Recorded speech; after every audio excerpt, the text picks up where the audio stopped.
สบายดีเมย์พี่ซื้อยังซื้อมายังเด็ก ซื้อสีจันทร์ ที่บ้านได้เด็ก บ้านลมซักเหนือ อยู่อายุจักปี อายุ50 ปี อยู่ใกล้จุดประสาทเนาะ แมน ดูจะมาเยี่ยมเยี่ยมเห็นเมย์เพราะว่าเมย์จะเขาของผ่าตัดเด้อ โดย ตอนนี้จะไปล้างมือหาขั้นตอนพอมันไม่เห็น มีเขียนเสื้อมันเป็นชื่ออะไรเข้าไหนขอต้นแท้ตัวบีต้นแท้เรียนอันนี้ดีๆครับ โตโต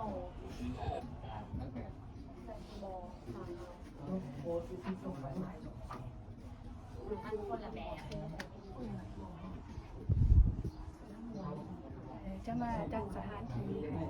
จะสภาพแบบนอนหัวโสมอากาศเปิดไฟขออนุญาตด้วยแม่แกส่งคนเจี๊ยบ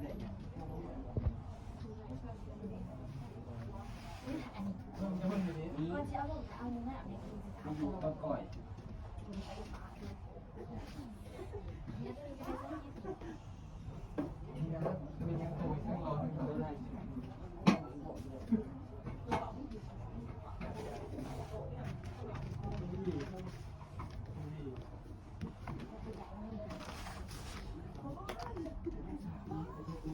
จะทานอนให้คนเจี๊ยบ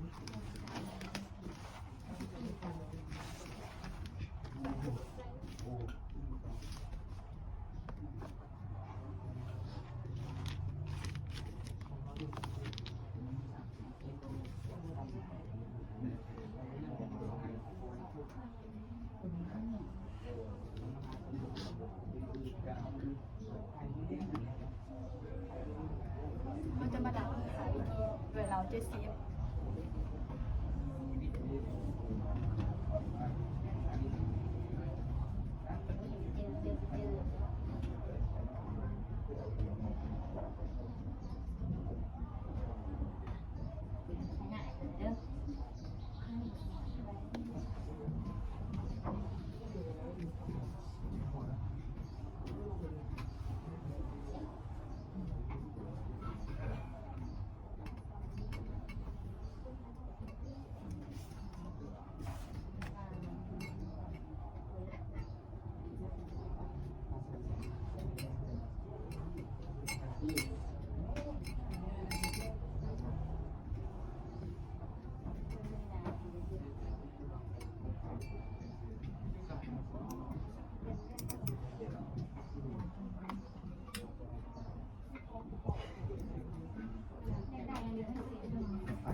เอาน้ำเองเนี่ย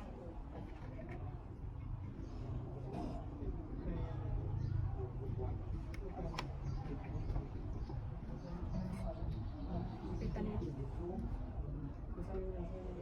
โ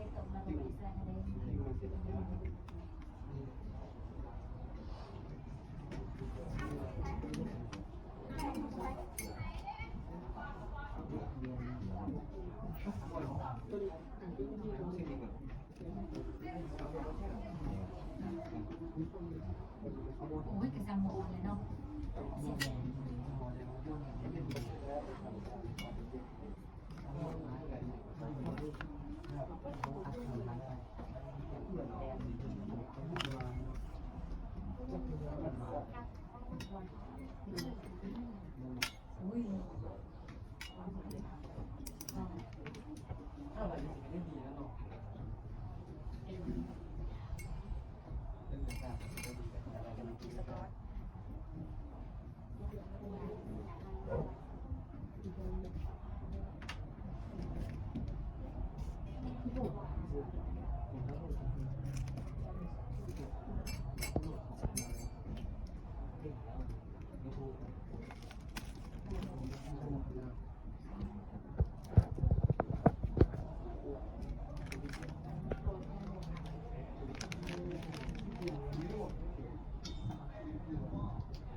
เอาค่ะตรงกับปีนี้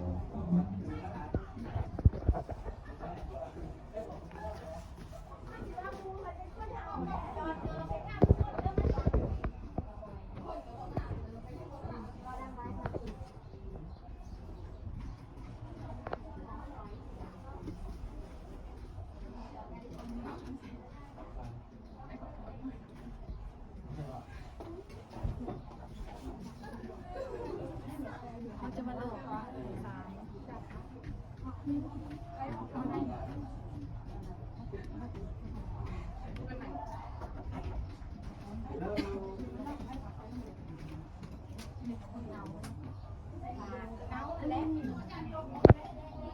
เสียดายอยู่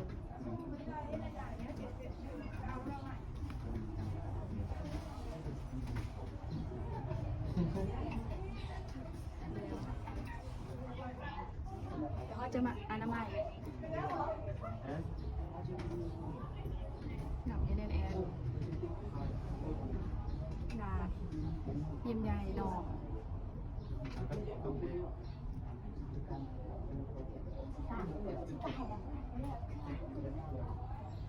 ยิ้มใหญ่ได้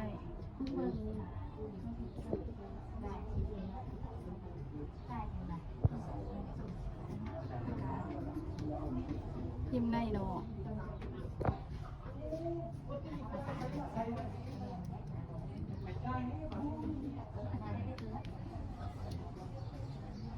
ยิ้มได้เหลืองได้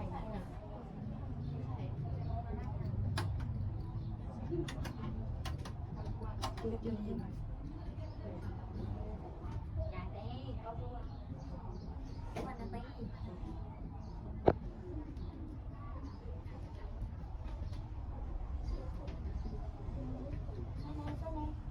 เดี๋ยวเขาจะมาเสียงอะไรเราเลย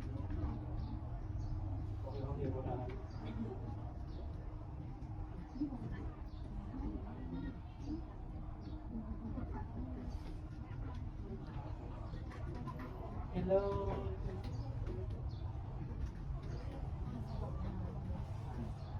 ไปเฮ้ย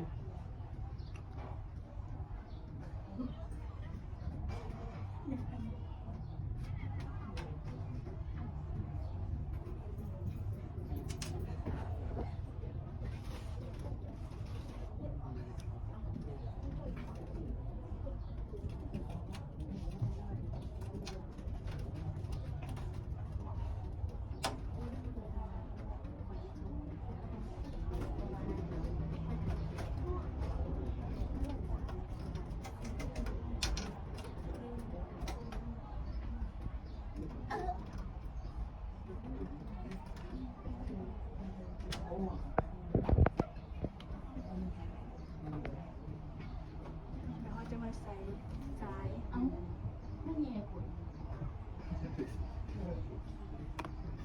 ไกลอยากจะมาเรื่องหน้าเพื่อน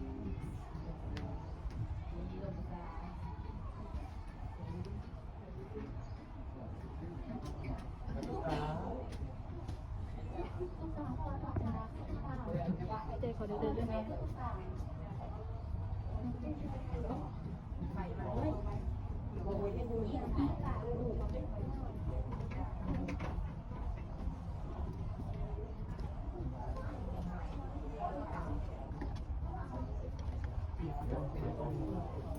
บ่ให้พาไปซ้ำทัวร์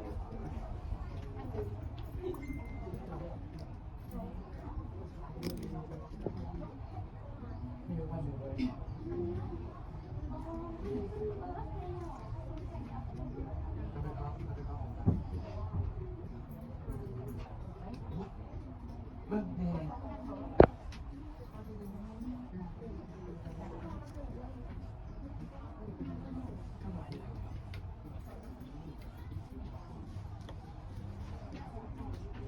เขาจะมาใส่สาย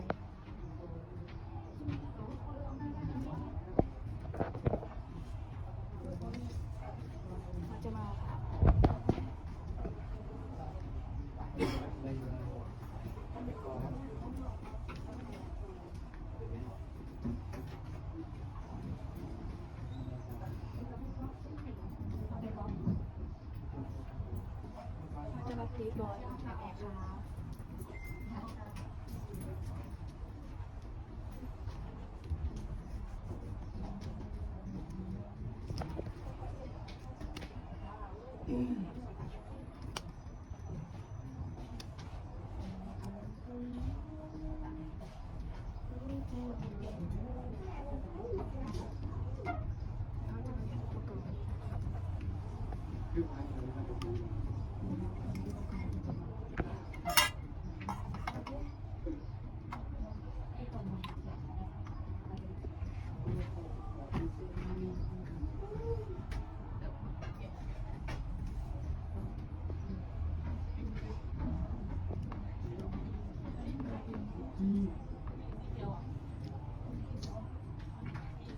คนเนี่ยคนเจ็บเด้อ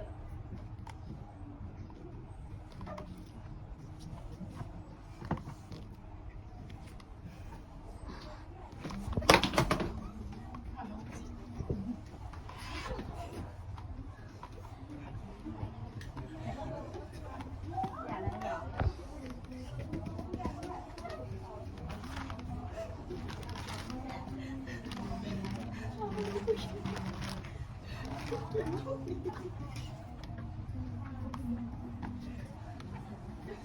จะมาใส่สม